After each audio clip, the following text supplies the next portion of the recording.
Good morning guys. आज तपाईँलाई म के देखाउँछु ल, अर्को भिलेज लाइफमा।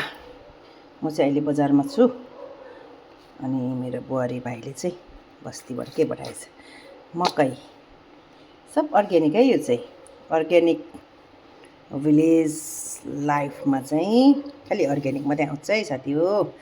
तोरीको साग, इस्कुसको जरा, दुध अनि सानो सानो 1-1 किलोको इस्कुस हो।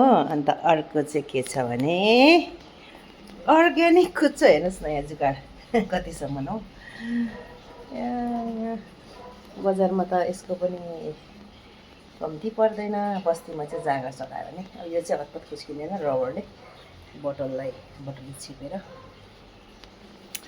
अनि अदुवा पनि पठाएको छ है, अदुवा लसुन सब अर्ग्यानिक। अब यहाँ भुटी खाने मकै आज यस्तो झोलामा त्यस्तो छ साथी हो हाम्रो चाहिँ है साथी हो। अर्ग्यानिक आज चाहिँ तोरीको साग बनाउने हो। दालसँग मकै इस्कुस यस्तै छ साथी हो। आउनुहोस् है खानुलाई। आजको हाम्रो दिन चाहिँ अर्ग्यानिकली इन्जोय हुने भयो। Thank you for watching.